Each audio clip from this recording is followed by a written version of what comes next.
Hola a todos, bienvenidos. Hoy voy a hablar de las diferencias entre el recurso de inconstitucionalidad, el recurso de amparo y la cuestión de inconstitucionalidad. Todos ellos son procesos que se desarrollan ante el Tribunal Constitucional, pero lógicamente tienen diferencias. Vamos a verlas.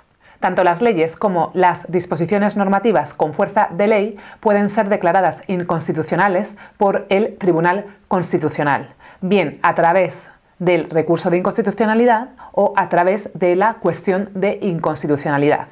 Es decir, el Tribunal Constitucional es el único órgano que tiene la potestad, el poder de declarar disconforme con la Constitución una ley o una disposición normativa con rango de ley, es decir, que esa ley no es acorde con la Constitución. Vamos a comenzar con el recurso de inconstitucionalidad. El recurso de inconstitucionalidad se puede interponer contra leyes y contra disposiciones normativas con fuerza de ley. Así lo dispone el artículo 161 de la Constitución. Y el artículo 27 de la Ley Orgánica del Tribunal Constitucional viene a concretar un poco dicho objeto. Y en concreto dice que son susceptibles de declaración de inconstitucionalidad los estatutos de autonomía y demás leyes orgánicas, las leyes, disposiciones normativas y actos del Estado con fuerza de ley, los tratados internacionales, los reglamentos del Congreso, del Senado y de las Cortes Generales, las leyes y disposiciones normativas y actos de las asambleas legislativas de las comunidades autónomas que tengan fuerza de ley y los reglamentos de las asambleas legislativas de las comunidades autónomas. ¿Quiénes están legitimados para interponer el recurso de inconstitucionalidad? Pues bien, únicamente el defensor del pueblo, el presidente del gobierno, 50 diputados y 50 senadores. También cuando se trate de leyes o disposiciones normativas del Estado que puedan afectar a su ámbito de autonomía, tienen legitimación los órganos ejecutivos o legislativos, es decir, las asambleas legislativas de las comunidades autónomas. Únicamente todos estos órganos que he mencionado pueden interponer el recurso de inconstitucionalidad, es decir, los particulares, las empresas, cualquier otro órgano distinto a estos no pueden interponer dicho recurso.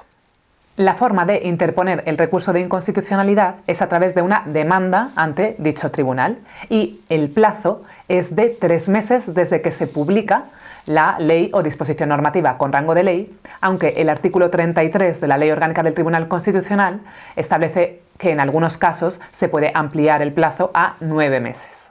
Pasamos a ver la cuestión de inconstitucionalidad. Se encuentra regulada con carácter general en el artículo 163 de la Constitución, que viene a decir que cuando un órgano judicial considera que una norma con rango de ley aplicable al caso, de cuya validez dependa el fallo, pueda ser contraria a la Constitución, debe plantear una cuestión ante el Tribunal Constitucional sobre si dicha norma es o no contraria a la Constitución. Es decir, la cuestión de inconstitucionalidad también tiene por objeto leyes o disposiciones normativas con fuerza de ley. Pero en este caso, un órgano judicial no puede plantear una cuestión de inconstitucionalidad al Tribunal Constitucional para valorar, para que éste determine la constitucionalidad de cualquier ley, sino únicamente de aquella que va a ser la base de la decisión que ese tribunal, ese órgano judicial, debe tomar en un asunto que ante él se presenta. Y por tanto, ya hemos resuelto la siguiente cuestión: la legitimación para interponer la cuestión de inconstitucionalidad es únicamente de los jueces y tribunales. Y el plazo, en este caso, dice el artículo 35 de la Ley Orgánica del Tribunal Constitucional que únicamente se puede plantear dicha cuestión una vez finalizado el proceso y dentro del plazo para dictar sentencia o la resolución de que se trate. Y dicho planteamiento supondrá la suspensión del procedimiento, de dicho plazo para dictar sentencia, hasta que el Tribunal Constitucional se pronuncie sobre si la admite o no. Y en el caso de que la admita, la suspensión se mantendrá hasta que finalmente resuelva el Tribunal Constitucional. Por último, pasamos a ver el recurso de amparo.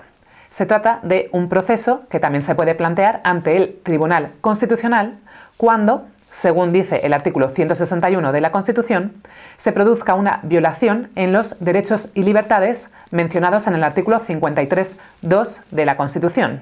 Es decir, en los derechos y libertades reconocidos en los artículos 14 al 30 de la Constitución.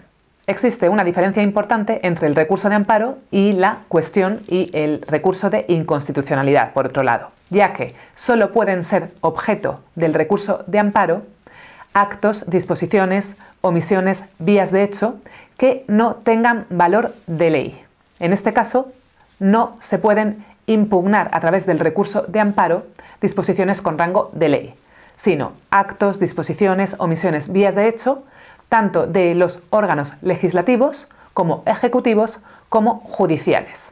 Por tanto, y según dispone la Ley Orgánica del Tribunal Constitucional, pueden ser objeto de este recurso de amparo, por un lado, los actos que no tengan valor de ley, que emanen tanto de las Cortes Generales como de cualquiera de sus órganos, como de las asambleas legislativas de las comunidades autónomas o de cualquiera de sus órganos.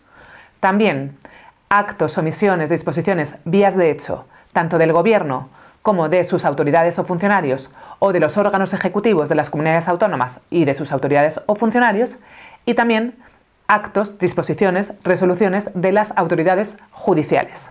Están legitimados para interponer el recurso de amparo, por un lado el Defensor del Pueblo, por otro lado el Ministerio Fiscal, que además intervendrá en todos los procesos de amparo, y por otro lado, dice el artículo 162 de la Constitución, cualquier persona física o jurídica que invoque un interés legítimo. El plazo para interponer el recurso de amparo es distinto según los casos. En el caso de que se trate de actos, disposiciones del Poder Legislativo, será de 3 meses desde que el acto o disposición sea firme. En el segundo caso, es decir, cuando se trate de actos, disposiciones, omisiones, vías de hecho, que provienen tanto del Gobierno o de sus autoridades o funcionarios o de los órganos colegiados ejecutivos de las comunidades autónomas o de sus agentes, autoridades o funcionarios, en este caso el plazo es de 20 días desde la notificación de la resolución del proceso judicial previo. Esto quiere decir que para poder interponer el recurso de amparo contra alguna de estas disposiciones, actos, vías de hecho, etc., es necesario haber agotado previamente la vía judicial. Y por último, en el caso de que se trate de una violación de un derecho o libertad de los reconocidos en el artículo 14 a 30 de la Constitución, que provenga de un acto u omisión de un órgano judicial, el plazo para interponer el recurso de amparo será de 30 días desde la notificación de la resolución judicial. Pero en este caso se exige, por un lado, que se haya agotado los medios de impugnación dentro de la vía judicial ordinaria, por otro lado, que esa violación de ese derecho o libertad provenga directamente o sea imputable directamente a un acto u omisión del órgano judicial, es decir, del juez o tribunal, y por último, que se haya denunciado formalmente dicha violación en el proceso judicial si ha habido ocasión para ello. En el caso de que se cumplan estos requisitos, se podrá interponer el recurso de amparo en el plazo de 30 días ante el Tribunal Constitucional. Y en este caso y en el anterior, como es necesario haber pasado por un proceso judicial ordinario, no ante el Tribunal Constitucional, solo lo podrán interponer las personas que tengan un interés legítimo, decíamos, que establece el artículo 162 de la Constitución, pero que además hayan participado en ese proceso judicial previo. Y además el Defensor del Pueblo y el Ministerio Fiscal. La sentencia que resuelva dicho recurso de amparo, que será dictada bien por una sala o bien por una sección del Tribunal Constitucional, otorgará o denegará el amparo solicitado.